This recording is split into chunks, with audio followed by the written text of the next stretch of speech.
ముందుగా ఈ వీడియో చూడండి. మధ్యాహ్న భోజనం ముఖ్యమైనది, చదువు మిధ్యాహ్నం అయిపోయింది. చదువు ఆవిడకి అక్కల్లా.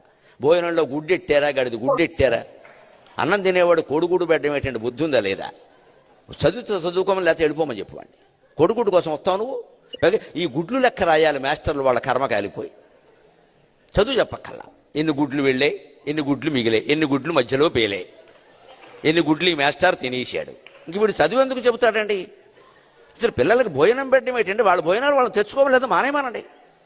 అంటే పిల్లలకు భోజనం పెట్టి పుస్తకాలు ఇచ్చి యూనిఫార్మ్ ఇచ్చి ఇన్ని ఇస్తే వాడు చదువుతాడా? శోభనం పెళ్లి కొడుకులో మంచం ఎక్కి కూర్చుంటాడు. ఎందుకు చదువుతాడు వాడు? విద్యార్థికి ఎన్ని సౌకర్యాలా అవసరమా? చదువు రావట్లేదు ఎవరికి, భోజనాలే వస్తున్నాయి. పైగా అందులో బల్లి పడింది, పిల్లి పడింది, పడదా? ఆ వండి పెట్టే వాళ్ళకి డబ్బులు ఉండవు. ఎక్కడి నుంచి ఇస్తారు? ఎంతమందికి ఇస్తారమ్మా? ధార పోస్తారు ప్రభుత్వం వాళ్ళు. ఎక్కడి నుంచి ఉన్నాయి డబ్బులు? ఇక్కడ నీ డబ్బులు పెట్టి నువ్వు చదువుకో, నీ అన్నం నువ్వు తిను, నీ బట్టలు నువ్వు కట్టుకో, నీకు ఇష్టమైతే చదువు. ప్రభుత్వం పని ఏమిటంటే, ఉభయ తెలుగు రాష్ట్రాల పెద్దలందరూ వింటారు నా కెమెరా ద్వారా కాబట్టి చెబుతున్నా, ప్రభుత్వం కర్తవ్యం బాగా చదువు చెప్పడం తప్ప పుస్తకాలు ఇవ్వడం, బట్టలు కుట్టించడం, అన్నం పెట్టడం కాదండి.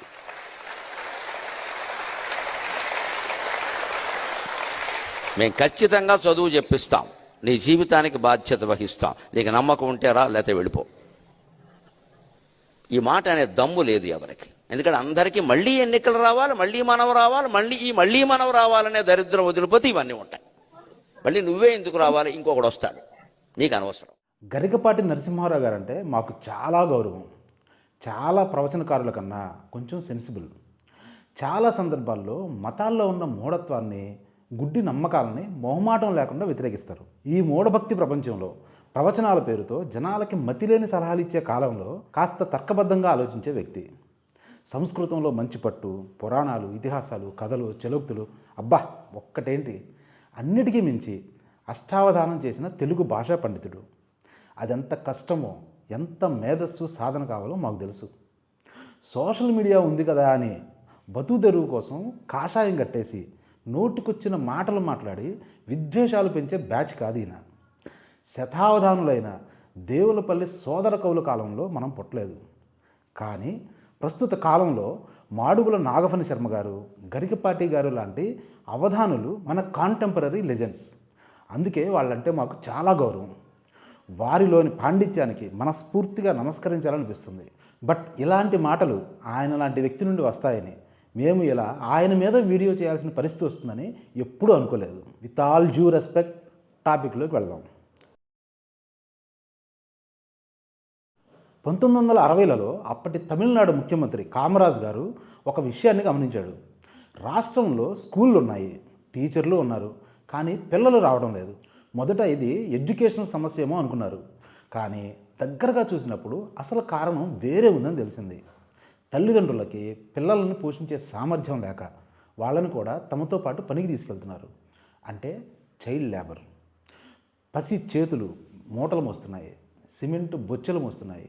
ఇవన్నీ గమనించి స్కూల్ పిల్లలకి భోజనం పెడితే వాళ్ళు వస్తారేమో అని ఆలోచించారు. అదే మధ్యాహ్న భోజన పథకానికి పునాది అయింది. అలా భోజనం మొదలుపెట్టినప్పుడు బడికి వచ్చే పిల్లల సంఖ్య పెరిగింది. ఎందుకంటే వాళ్ళకి ఇక్కడ చదువే కాదు, వాళ్ళ జీవనానికి అవసరమైన తిండి కూడా దొరుకుతుంది. ఆ రోజుల్లో ఆ పని చేయబట్టే ఈరోజు దేశంలో ఎక్కడికి వెళ్ళినా ఇంజనీరింగ్ కోర్ రంగాల్లో మీకు తమిళులు కనపడతారు. ఇక్కడ నుంచి మెల్లగా ఈ ఆలోచన విస్తరించింది. 1980లలోనే మరికొన్ని రాష్ట్రాలు ఈ పథకాన్ని అమలు చేయడం మొదలుపెట్టాయి. చివరికి 1995లో కేంద్ర ప్రభుత్వం national program of nutrition support to primary education, ఈ ప్రోగ్రాం ద్వారా దీన్ని దేశవ్యాప్తంగా అమలు చేయడానికి పూనుకుంది. ఇక్కడ మనం ఒక విషయం స్పష్టంగా అర్థం చేసుకోవాలి. ఎవరో ఓట్ల కోసం, సీట్ల కోసం, భజనలకి, పూజలకి, సభలకి జనాన్ని తోలడానికి ఫ్రీగా భోజనం పెడతాం, ప్రసాదం పెడతాం అంటారు కదా, ఆ టైప్ కాదు ఇది. ఇది ఒక రియాలిటీని అర్థం చేసుకొని తీసుకున్న నిర్ణయం. ఆకలిగా ఉన్న పిల్లవాడికి మీరు ఎన్ని మోటివేషనల్ స్పీచెస్, ఎన్ని ప్రవచనాలు చెప్పినా స్కూల్కి రప్పించలేరు. కానీ ఒక ప్లేట్లో అన్నం పెడితే అతను వస్తాడు. అదే ఆ నిరుపేదల జీవితాన్ని మార్చే మొదటి అడుగైంది. అలానే ఒక్కసారి చరిత్రలోకి వెళ్ళి 1980లలో 90లలో ఇండియాని ఊహించండి. ఆ సమయంలో గ్రామాల్లో, పేదలు ఉండే ప్రాంతాల్లో పరిస్థితి ఎలా ఉండేది? చాలా కుటుంబాల్లో రోజుకి 2 పూటల భోజనం కూడా గ్యారంటీ ఉండేది కాదు. పిల్లలు స్కూల్కి వెళ్ళాలా లేక పని చేయాలా? ఎందుకంటే ఆ పిల్లాడు పని చేస్తే ఇంటికి కొంత డబ్బు వస్తుంది. కూలీ వస్తుంది. అదే స్కూల్కి వెళ్తే ఆకలి మాత్రమే ఉంటుంది. అందుకే ఇలాంటి పాటలు కూడా ఆ రోజుల్లో వచ్చాయి.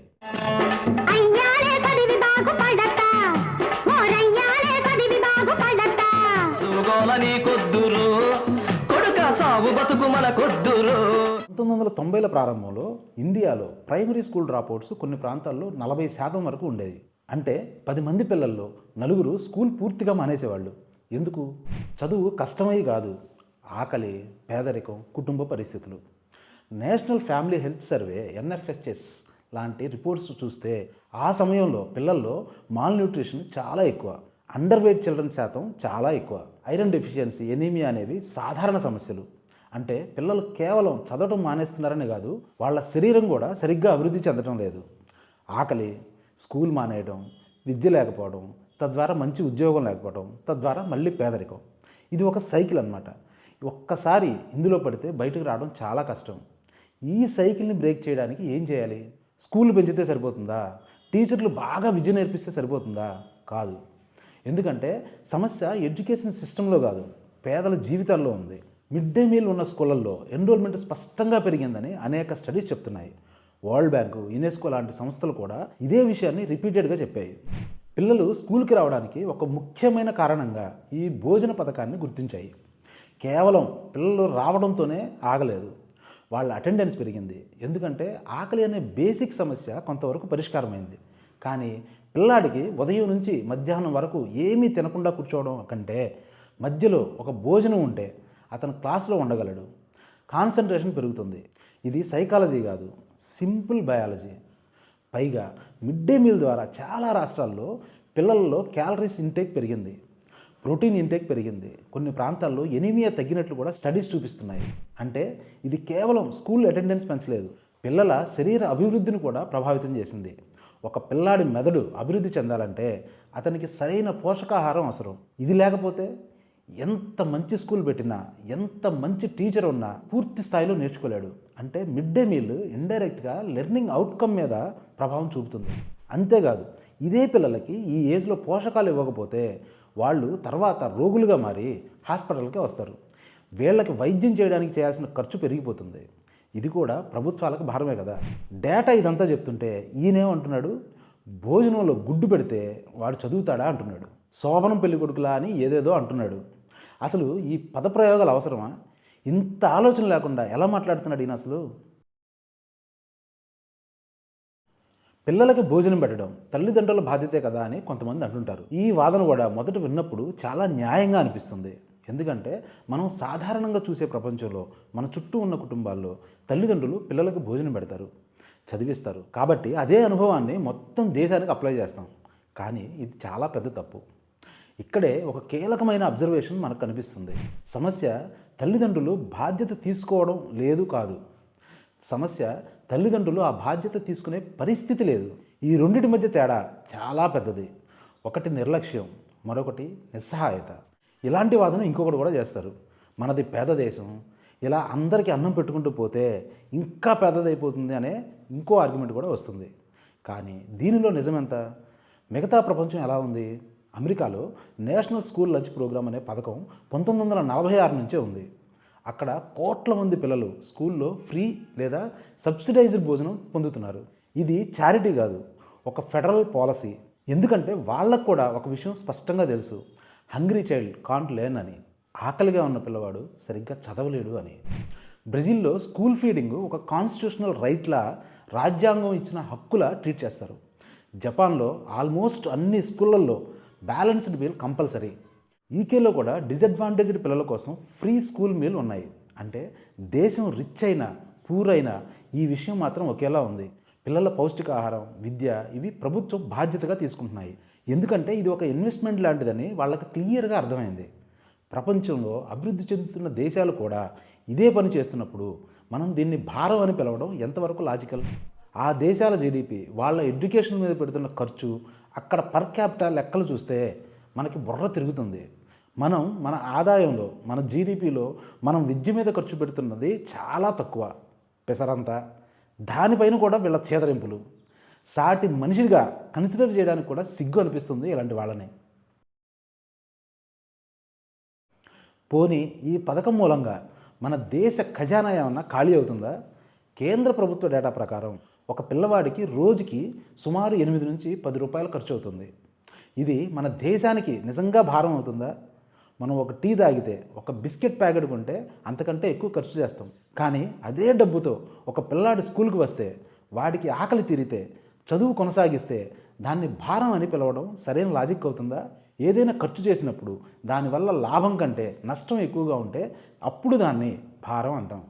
వివిధ సంవత్సరాల డేటా చూస్తే సుమారు 11,000 కోట్ల నుంచి 13,000 కోట్ల మధ్యలో కేంద్ర ప్రభుత్వం ఖర్చు చేస్తుంది ఈ పథకానికి. రాష్ట్రాల వాటా కూడా కలిపితే ఖర్చు ఇంకాస్త పెరుగుతుంది. 60-40 రేషియోలో కేంద్ర రాష్ట్ర ప్రభుత్వాలు ఖర్చుని పంచుకుంటున్నాయి కాబట్టి మొత్తంగా 20,000 కోట్లు అనుకుందాం. ఇండియా జీడిపి 4 ట్రిలియన్ దాటింది అని సంబరపడుతున్నాం కదా. దానితో పోల్చితే మిడ్ డే మీల్ ఖర్చు 0.05 నుంచి 0.1 మధ్యలో ఉంటుంది. అంటే దేశం సంపాదించే ప్రతి 100 రూపాయల్లో 10 పైసల కంటే తక్కువ. కేంద్ర ప్రభుత్వం లేటెస్ట్ బడ్జెట్ 53.5 లక్షల కోట్లు. దానితో కంపేర్ చేసిన 0.37%. అంటే మొత్తం కేంద్రమే పెట్టుకున్న అయ్యే ఖర్చు ప్రతి 100 రూపాయల్లో 30 పైసలు మాత్రమే. ఒకసారి ఆలోచించండి, ఒక కుటుంబం తన ఆదాయంలో 0.3% ఖర్చు చేసి తన పిల్లాడికి భోజనం పెడితే దాన్ని ఎవరైనా భారం అంటారా? ఈ దేశం పిల్లలే కదా వీళ్ళంతా. మరి వీళ్ళకి భోజనం పెట్టడం ఎలా తప్పు అవుతుంది? ఇది ఒక రోజుకి మనం మొబైల్ డేటా రీఛార్జ్కి పెట్టే ఖర్చు కన్నా తక్కువే కదయ్యా. ఎందుకు ఈ ఏడుపు? అది పసిపిల్లల తిండి మీద. దేశంలో యువత తగ్గిపోతుంది, పిల్లల్ని కనండి అని చెప్తున్నారు ఒక పక్క. వాళ్ళకి సరైన హెల్దీ ఫుడ్ పెట్టే స్థితిలో లేని తల్లిదండ్రులు ఒక పక్క, ఉన్నదాన్ని కూడా లాక్కోవాలని చూసేవాళ్ళు మరొక పక్క. ఇలాంటి వాళ్ళే ప్రజలు తీవ్రవాదులుగా, నేరస్తులుగా మారమంటే ఎందుకు మారరు? ఇలాంటి వాళ్ళు ఉంటే.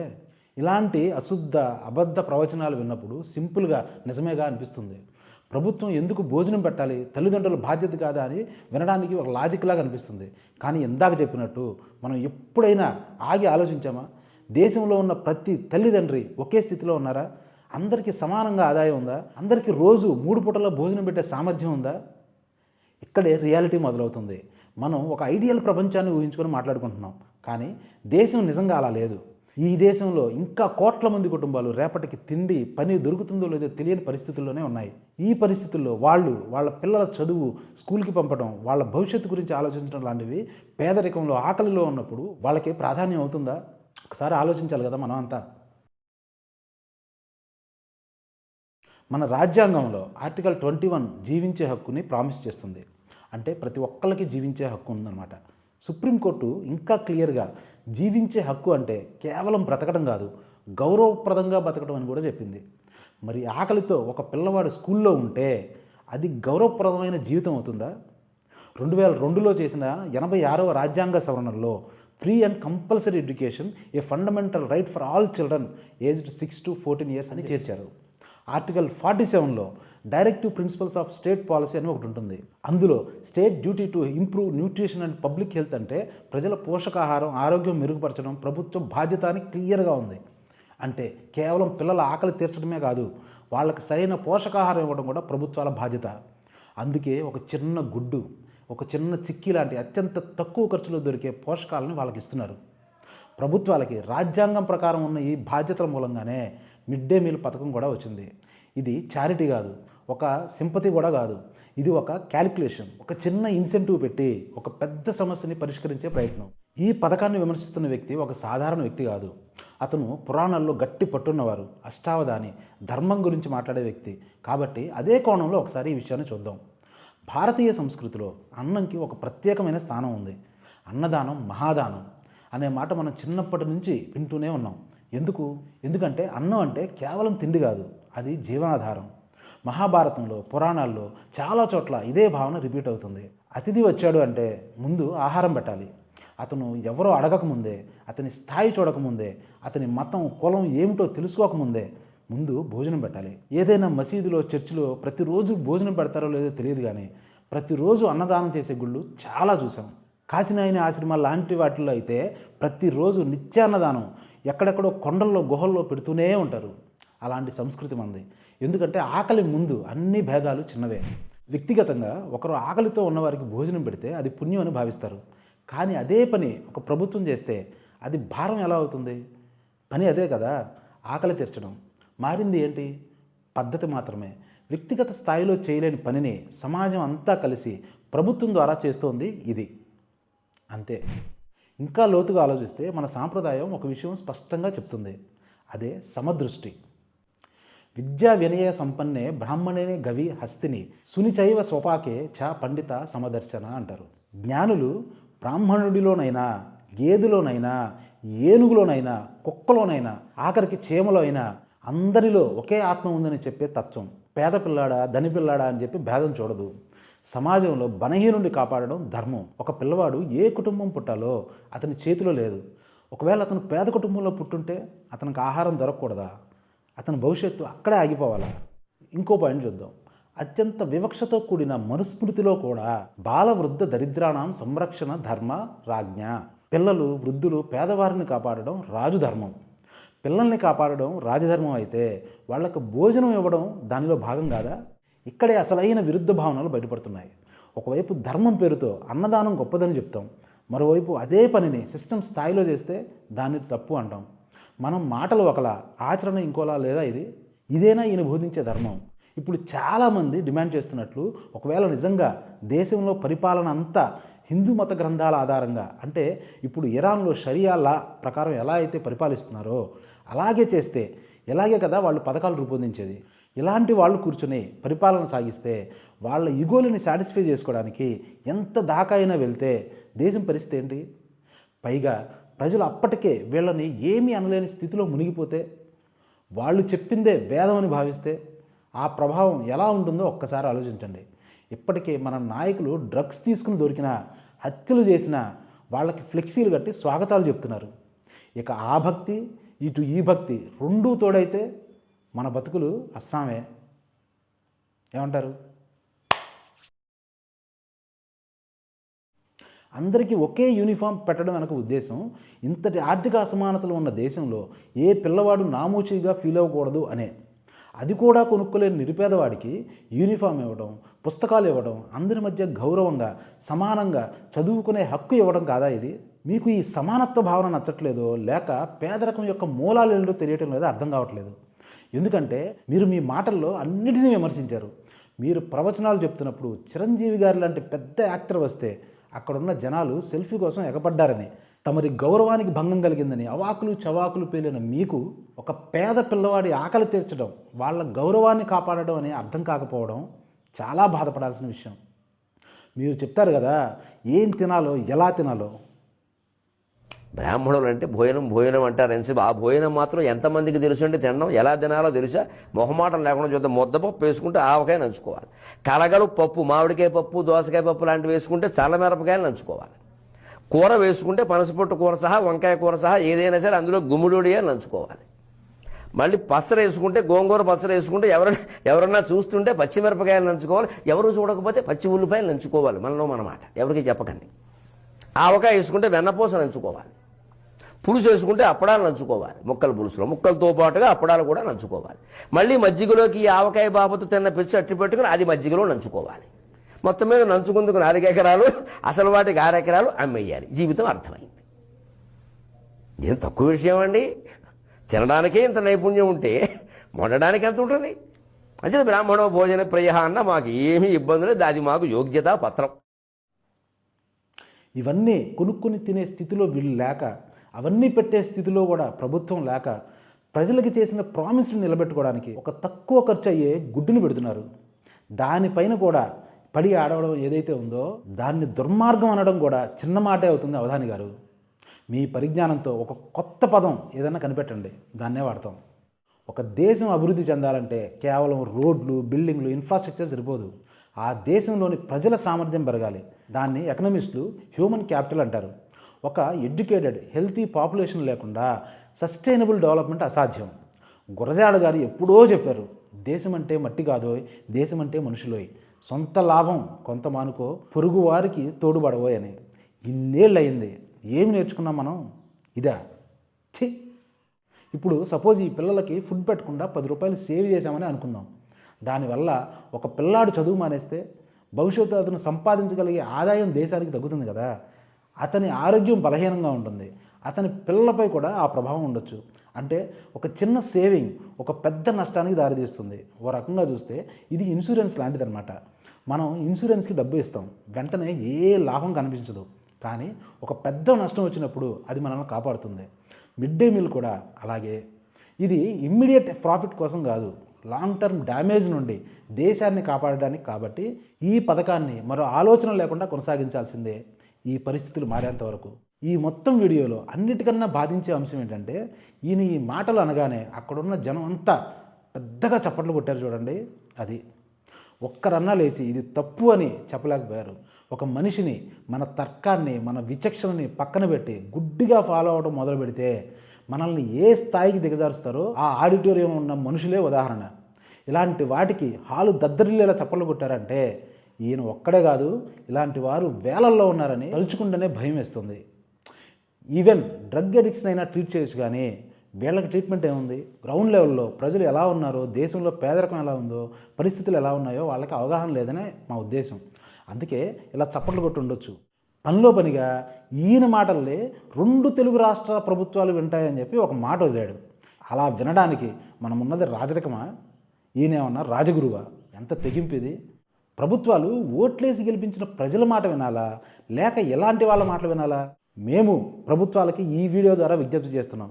ఇలాంటి ప్రవచనకారులను తెచ్చి సలహాదారులుగా పెట్టుకుంటే ఫలితం ఇలాగే ఉంటుంది. వాళ్ళలో వాళ్ళ పోటీ. చాలామందికి ఒక అపోహ ఉంది, ప్రభుత్వం అంటే ఒక సపరేట్ ఎంటిటీలా, ఎవరో దానం ఇస్తున్న డబ్బులా చూస్తాం. ప్రభుత్వం డబ్బేగా ఖర్చు చేస్తుంది అని సింపుల్గా అంటుంటాం. కానీ అసలు ప్రభుత్వం అంటే ఎవరు? మనమే. మనం సబ్బు కొన్నా, టూత్పేస్ట్ కొన్నా, బ్లేడ్ కొన్నా దాని మీద పన్నులు కడుతున్నాం. అలా వచ్చిన పన్నుల డబ్బే ఖర్చు చేస్తారు. ఇది మన కోసం మనం ఏర్పరచుకున్న సిస్టమ్.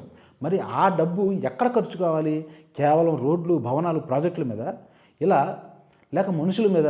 ఒక దేశం బలంగా ఉండాలి అంటే అక్కడి ప్రజలు బలంగా ఉండాలి, ఆరోగ్యంగా ఉండాలి, చదువుకున్న వాళ్ళు కావాలి, అభివృద్ధి చెందాలి. లేకపోతే ఎంత పెద్ద బిల్డింగ్స్ కట్టినా, ఎంత టెక్నాలజీ ఉన్నా ఈ దేశం సస్టైన్ కాలేదు. ఇది వెల్ఫేర్ కాదు, ఇది నేషనల్ బిల్డింగ్ టూల్స్. ఒక పిల్లాడిని స్కూల్కి తీసుకురావడం అంటే ఒక ఫ్యూచర్ సిటిజన్ని తయారు చేయడం.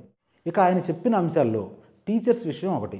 టీచర్ల బాధ్యత విద్య చెప్పటమే, గుడ్డు లెక్క పెట్టడం కాదు అంటున్నాడు. ఆ ఈవెంట్ సందర్భం ఏంటో, ఈయన చెప్తున్న దానికి ఆ ఈవెంట్కి లింక్ ఏంటో ఆయనకైనా తెలుసలేదో. పోతే అసలు ఎవరైనా టీచర్లు ఈయనకి కంప్లైంట్ ఇచ్చారా? అలా ఇస్తే ఈయన వాళ్ళ తరపున వకాల్తా పుచ్చుకునే అవసరం ఏంటి? పైగా మన 2 తెలుగు రాష్ట్రాల్లోని ప్రభుత్వ ఉద్యోగుల్లో కాస్త గట్టిగా మాట్లాడి పని చేయించుకునే సామర్థ్యం టీచర్ల సంఘాలకు ఉంది. అసలు వాళ్ళు వచ్చి ఈయనకి చెప్తారా? ఓవర్ యాక్షన్ కాకపోతే. టీచర్ల సంఘాలకు కూడా మేము ఒకటే విజ్ఞప్తి చేస్తున్నాం, ఈయన మాటలు మిమ్మల్ని విక్టిమ్ చేస్తున్నాయి. మీ రియాక్షన్ ఇక్కడ చాలా అవసరం. లేకపోతే ఈ మాటలన్నీ మీవే అనుకునే ప్రమాదం కూడా ఉంది. మీ భుజం మీద తుపాకీ పెట్టి ఇలాంటి మాటలు చెప్తున్నారు వీళ్ళు. మీ ఇమేజ్ దెబ్బతినకుండా ఉండాలంటే ప్లీజ్ రెస్పాండ్. ఒక చిన్న కథతో ఈ వీడియో ముగిస్తా. ఒక రజక వృత్తి అంటే చాకలి పని చేసుకునే వ్యక్తి తన అవసరాల కోసం గాడిదని పెంచుకుంటాడు. బట్టలని కాలవకు మోయడానికి, ఉతికిన బట్టలని మళ్ళీ ఇంటికి మోయడానికి. అతను ఇలా పని కోసం కాలవకు వెళ్ళినప్పుడు ఇంటికి కాపలాగా ఉండడానికి ఒక కుక్కను కూడా పెంచుకుంటాడు. ఒకరోజు ఇలా పనికి వెళ్ళొచ్చి బాగా అలసిపోయి కుక్కకి అన్నం పెట్టకుండా అలాగే నిద్రపోతాడు మర్చిపోయి. కుక్కకి బాగా కోపం వస్తుంది. ఈలోపు ఒక దొంగ వాళ్ళ ఇంటికి వస్తాడు. కుక్క దొంగను చూసినా యజమాని మీద కోపంతో అరవకుండా అలాగే ఉంటుంది. ఆ దొంగను గమనించిన గాడిద కుక్కకి చెప్తుంది, దొంగ వచ్చాడు అరు అరు అని. అది అలిగి పడుకుంటుంది. సరే నేనైనా అరుద్దామని చెప్పి ఆ గాడిద పెద్దగా అరుస్తుంది. ఈ గాడిద అరుపులకి యజమాని నిద్రలేచి ఎందుకే గాడిద అరుస్తున్నావు అని చెప్పి కోపంతో దాన్ని చచ్చెలా కొడతాడు. ఇందులో నీతి ఏంటంటే కుక్క పని కుక్క చేయాలి, గాడిద పని గాడిద చేయాలి, లేకుంటే దెబ్బలు తప్పు. ఇప్పటికీ బుద్ధి రాకపోతే డిస్క్రిప్షన్లో ఒక తమిళ పాట లింక్ పెడుతున్నా, చెట్టుకు కట్టేసి ఒక వారం పాటు ఆ పాటని రిపీటెడ్గా చూపించడం తప్ప ఇంకో మార్గం లేదు. భాష అర్థం కాకపోయినా భావం ముఖ్యం. కామెంట్ చేసే ముందు మీరు ఒకసారి చూడండి. మరో వీడియోతో మళ్ళీ కలుద్దాం, కానీ ఎలాంటి వీడియోతో కాకూడదని ఆశిస్తున్నాం. వైరల్ విషయాల మీద వీడియోలు చేసే ఆలోచన అవసరం లేకపోయినా ఒక్కోసారి తప్పదు. మేముంది ఈ ప్రపంచంలోనే కదా. ఏదేమైనా కుతూహలంగా ఉండండి, కుతూహలశాలను చూడండి. బాయ్.